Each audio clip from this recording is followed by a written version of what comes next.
Hi friends, welcome to Renuka Malathi சமையல். Today special கருணக்கிழங்கும் chana வச்சு ஒரு மசாலா செய்ய போகிறோம். வாங்க நம்ம எப்படி செய்யுதுன்னு வீடியோக்குள்ளே போய் பார்க்கலாம். வாங்கம்மா, இந்த மாதிரி அரிஞ்சு வச்சுங்கம்மா. இந்த மாதிரி துண்டு அரிஞ்சு வச்சுங்க. நல்லா அலசிட்டு இந்த மாதிரி போட்டு வேக போடலாம். இது 300 கருணக்கிழங்குமா.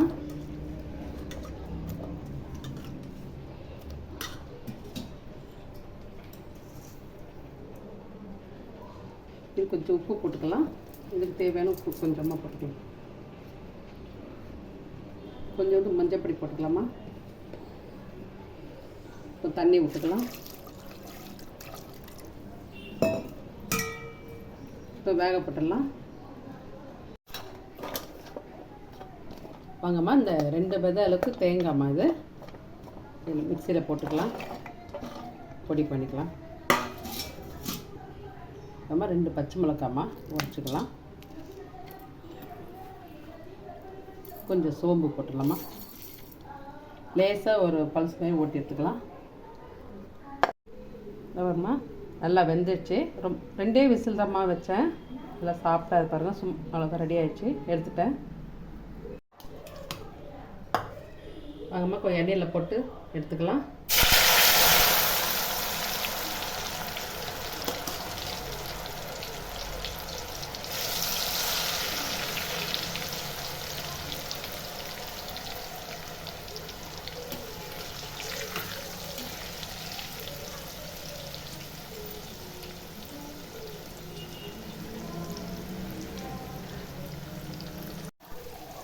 பாருங்கம்மா, எண்ணெயில் போட்டு அப்படியே வறுத்தாச்சு.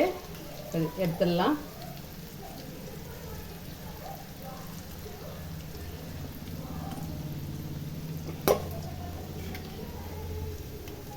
நல்லா இந்த மாதிரி எடுத்துடலாம். பாருங்க, உடையாமல் இருக்குது. பாருங்க எப்படி இருக்குதுன்ட்டு.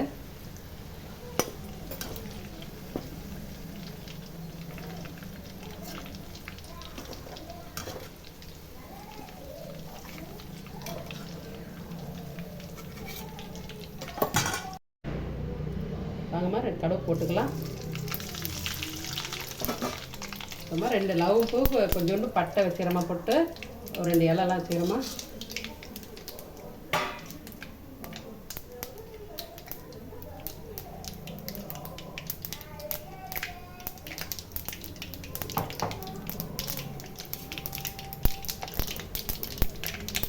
வாங்கம்மா, அந்த எண்ணெயிலே தாம்மா போடுறேன். இந்த கருணக்கிழங்கு வறுத்த எண்ணெயிலேயே இந்த மசாலாலாம் போட்டேன். இப்போ வெங்காய பொடியே அரிஞ்சு வச்சுக்கிறேன்.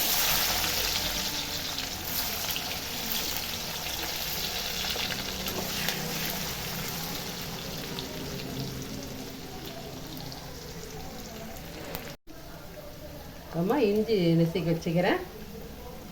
இஞ்சி பேஸ்ட்டு போட வேணாம், குழன்னு ஆகிடும். அதுமாதிரி பூண்டும் நெசுக்கிதாம்மா வச்சுக்கிறேன், தோல் எடுத்துட்டு.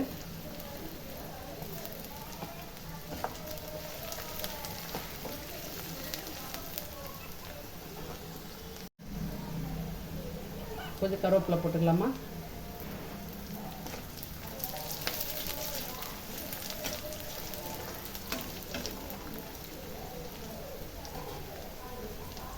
தக்காளி மிக்ஸியில் அரைச்சி வச்சுக்கிறோமா, 2 தக்காளி.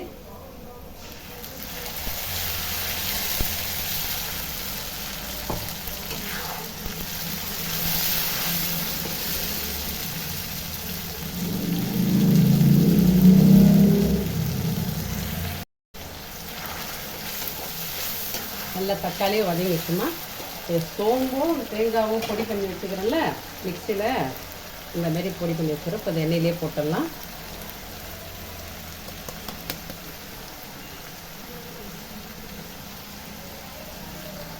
சோம்பும் தேங்காயெலாம் நுணுக்கி வச்சுக்கிறோமா. இதை அப்படியே எண்ணெயிலே தான் கொஞ்சம் வதக்கணும். அந்த எண்ணெயிலே வதக்கினா தான் அந்த வாசனை நல்லா வரும், மனமாக. இது புரட்டாசி மாதத்தில் செஞ்சு சாப்பிட்றதுமா நல்லா இருக்கும்.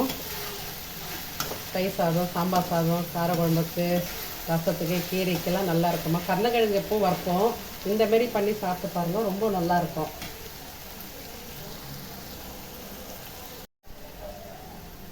கொஞ்சம் மஞ்சப்பொடி போட்டுக்கலாமா. ஏன்னா கருணக்கிழங்குலேயும் மஞ்சள் பொடி போட்டுக்கிறோம், இதுலேயும் கொஞ்சம் மஞ்சள் பொடி போட்டுக்கலாம்.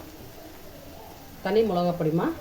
ஏன்னா 2 பச்சை மிளகாய் போட்டுக்கிறோம், கொஞ்சம் கம்மியாக தான் போடணும்.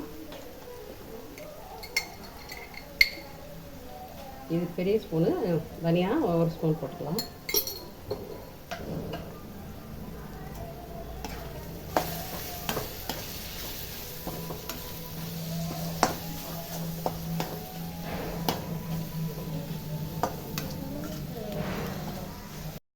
ஏற்கனவே கருணக்கிழங்குலேயே உப்பு இருக்குதுமா, இப்போ கொஞ்சமாக போட்டுக்கலாம், தேவையானதுக்கு போட்டுக்கணும்.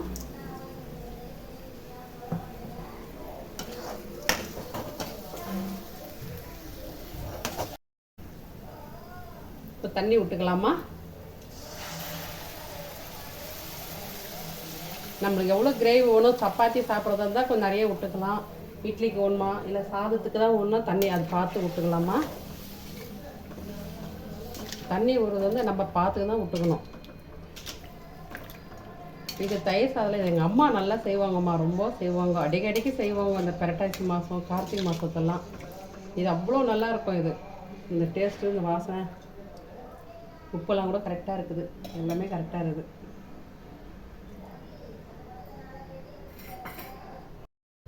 வாங்கம்மா கொஞ்சம் நேரம் மூடலாம், மசாலா கொதிக்கிட்டோம். பாருங்கள் எவ்வளோ ரெட் கலரில் நல்லா கிரேவியாக இருக்குது. கொஞ்சம் தயிர் விட்டுக்கலாம். இந்த கரண்டியில் தான் எடுத்தேன், கெட்டி தயிர் நல்லா கலக்கி வச்சுக்கிறேன். இது நம்ம மாட்டு தயிர் தான்.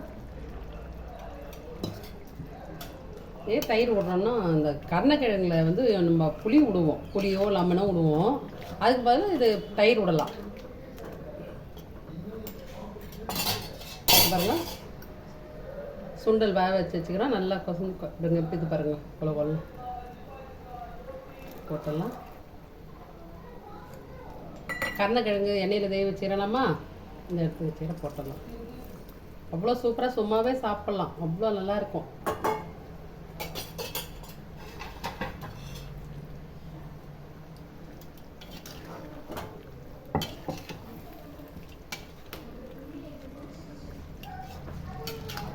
இந்த கிரேவிலாம் ரொம்ப சூப்பராக இருக்கும்மா, அடிக்கடிக்கு செய்து சாப்பிடும். ஒரு வாட்டி செய்து சாப்பிட்டிங்கன்னா விட மாட்டேங்க, அடிக்கடிக்கு செய்யுங்க. இதை எல்லாத்துக்குமே செட்டாக இருக்கும் இந்த கிரேவி.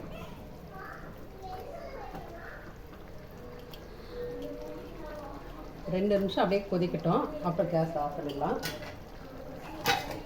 இதுக்கு மூடிடலாம். வாங்கம்மா எல்லாம் ரெடி ஆயிடுச்சு. பாருங்க எப்படி ஒரு கலராக இருக்குது பாருங்க. எல்லா மசாலா போட்டதெல்லாம் எல்லாமே கரெக்டாக இருக்குதும்மா, சூப்பராக இருக்குது. இந்த கிரேவி பண்ணி சாப்பிட்டு பாருங்க, புரட்டாசி மாதத்தில் நானும் இது சாப்பிட்ட மாதிரி இருக்கும். அவ்வளோ ஒரு வாசனையும் அவ்வளோ ஒரு டேஸ்ட் இல்லை.